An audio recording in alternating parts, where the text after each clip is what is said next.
जीतन राम मांझी एक बार फिर से अपने ही सरकार पे सवाल खड़ा करते हुए दिखाई दे रहे हैं।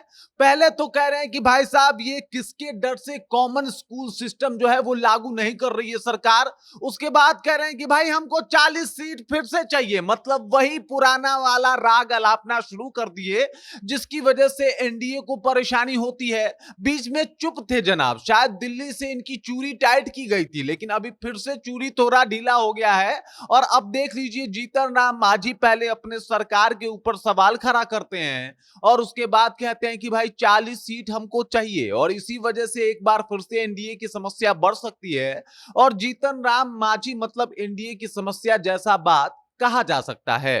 पूरी कहानी आपको बताएंगे, सब कुछ आपको विस्तार पूर्वक समझाएंगे, लेकिन उससे पहले मेरा परिचय जान लीजिए। मेरा नाम है रजत और आप जनता जंक्शन देख रहे हैं। आपको बता दूं कि जीतन राम मांझी हमेशा से अपने बयानों की वजह से चर्चा में रहते हैं, और इस बार सवाल वो अपने सरकार के ऊपर उठाते हुए दिखाई दे रहे हैं कि भाई साहब किसके डर से, पूछ रहे हैं कि भाई डर क्यों रही है सरकार और किसके डर से कॉमन स्कूल सिस्टम जो है वो लागू नहीं कर रही है बिहार में। कॉमन कॉमन स्कूल सिस्टम के बारे में आपको बता दूं कि ऊंच नीच गरीब अमीर सबके लिए एक शिक्षा प्रणाली और उसकी व्यवस्था जो है उसी को कॉमन स्कूल सिस्टम कहा जाता है। और इसी के बारे में जीतन राम मांझी बात भी कर रहे हैं कि भाई साहब इसे लागू क्यों नहीं कर रही है सरकार, आखिरकार किससे डर रही है सरकार। अब ये जब सरकार सरकार बोल दिए तो एक सरकार में तो ये खुद हैं, दूसरे सरकार में इनके अपने विधायक लोग हैं, लेकिन उसके बाद भी ये सरकार के ऊपर सवाल उठाते हुए चूकते हुए दिखाई नहीं दे रहे। उसके बाद कह रहे हैं कि भाई साहब 40 सीटों पे हम चुनाव लड़ेंगे, कम से कम 20 सीट जीतेंगे तब जाके मन मुताबिक हमारा काम हो पाएगा, यानी हम जो करना चाहते हैं वो काम कर पाएंगे।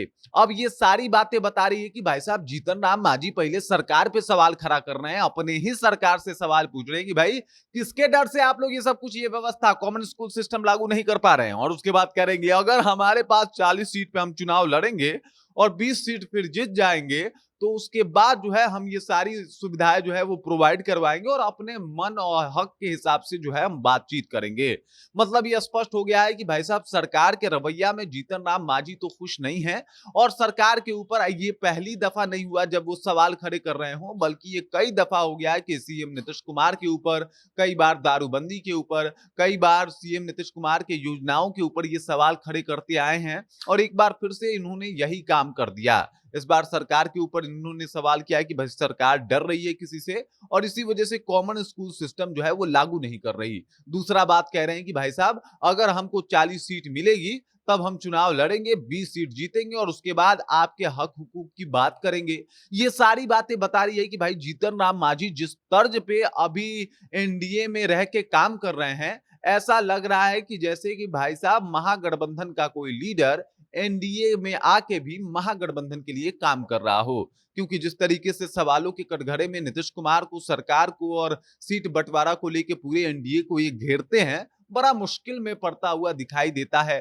बीच बीच में चूड़ी टाइट करते रहता है एनडीए भाजपा, लेकिन बाद में फिर वह स्थिति हो जाती है कि भाई साहब जीतन राम मांझी जिसके लिए जाने जाते हैं वो काम वो अपना करेंगे। मतलब अपने बयानों की वजह से चर्चा में रहने वाले जीतन राम मांझी अपने बयानों के सुर ज्यादा दिनों तक तो नहीं बदल सकते, और इसी वजह से बीच बीच में जीतन राम मांझी का ये अवतार भी देखने को मिलता है। बाकी इस खबर, इस जानकारी को लेके आप क्या सोचते हैं, और जीतन राम मांझी के आए दिन ऐसे बयान को लेके आपके जहन में क्या कुछ चल रहा है, कृपया कमेंट कीजिए और अपना विचार हम तक पहुंचा दीजिए। बाकी आप देख रहे हैं जनता जंक्शन और मेरा नाम रजत है।